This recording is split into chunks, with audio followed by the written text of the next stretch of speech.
The Regional Integration Union of West Africa, ECOWAS, have declared a state of emergency due to the rising number of coup d'etats and other security challenges in the West Africa region. The Economic Community of West African States, ECOWAS, made this declaration through its commission's president, Omar Toure, in a meeting that took place in Abuja, Nigeria on Tuesday, December 9th, 2025.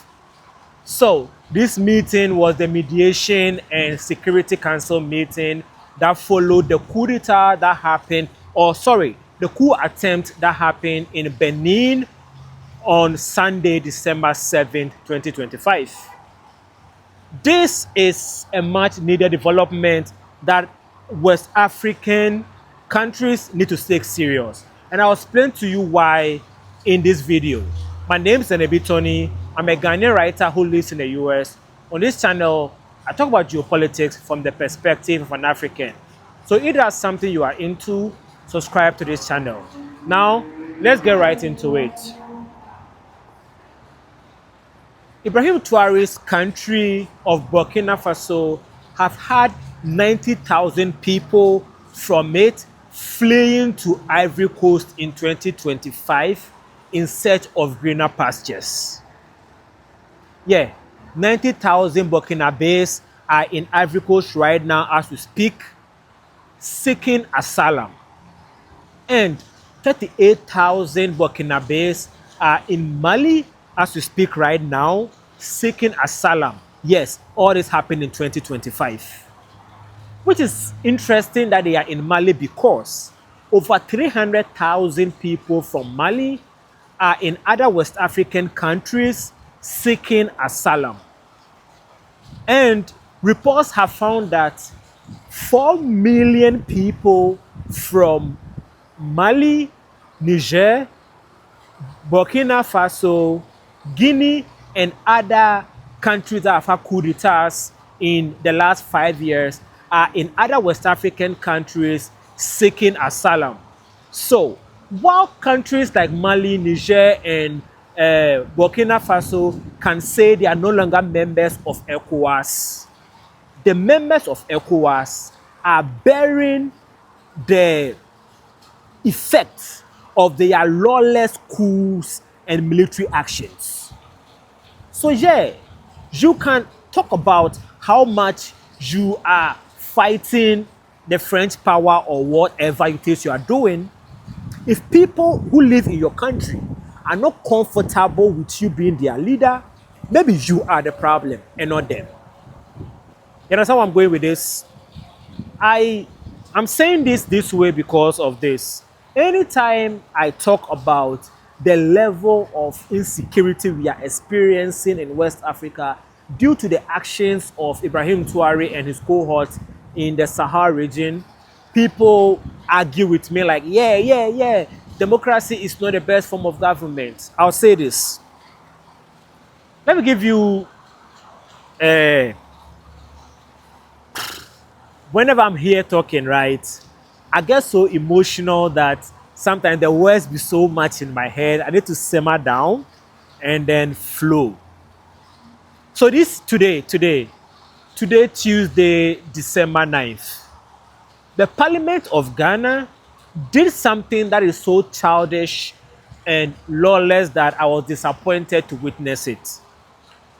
And it reminded me of the fact that on January 6, 2021, the Parliament of Ghana experienced similar lawlessness, even to the point of violence, when they were fighting over who should become the Speaker of Parliament. This context is important because of this. Character matters. Who we have as our leaders matter. We have men of questionable integrity and weak morals as your leaders. They create a society that is weak in morals. And that society become hard to live in, you know. That is why the Parliament of Ghana today did something that is close to what they did on January 6, 2021. Lawless, childish, hooliganist behavior. But in spite of this, I will say this. Democracy is the worst form of government except for all others. That is a quote by Winston Churchill. Democracy, as bad as it is, at least there is an arena you can play in. Countries that don't have democracies don't have that arena you can play in. So, don't school me on the fact that you can have other forms of government except democracy if you cannot prove to me that those other forms of government are better than democracy.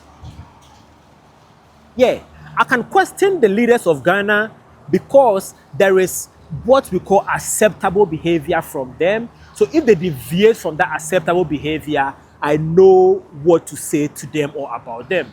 If Ibrahim Traoré deviates from acceptable behavior, how will you know that it's acceptable behavior? He decides what is acceptable behavior. For example, Ibrahim Traoré said that he was going to have elections and then he dissolved the Electoral Commission because he said it wasn't needed. Is that acceptable behavior? We don't know.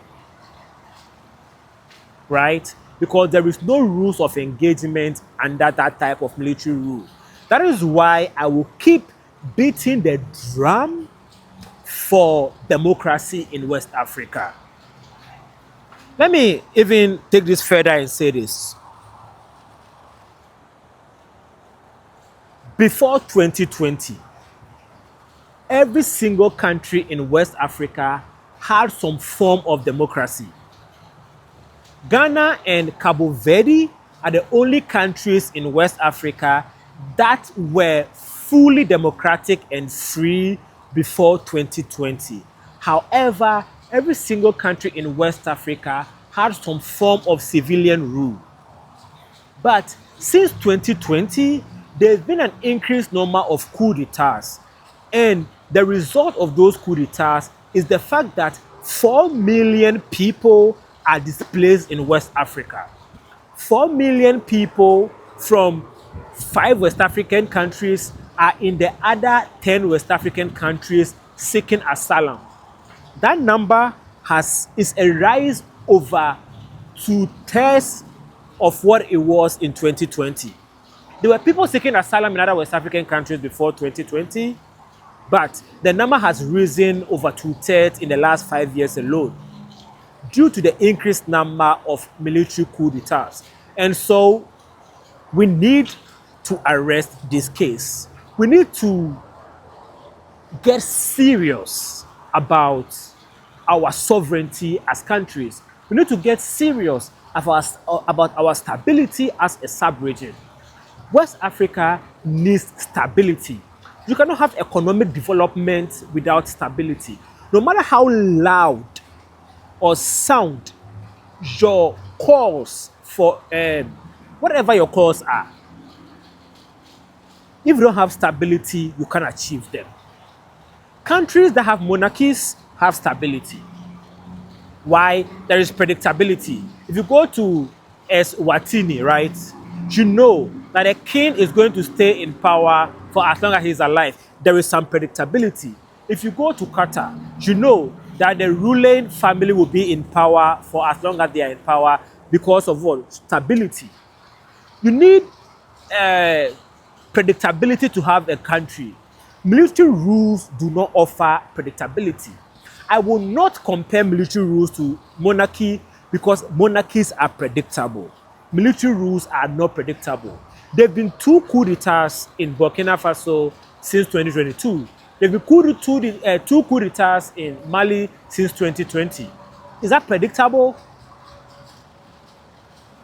You know, I'm here at the mall trying to write script for other stuff I'm working on while also putting together my end of year video. But from time to time, I feel the need to get on the video and rant about the state of affairs in West Africa because I'm not happy about it.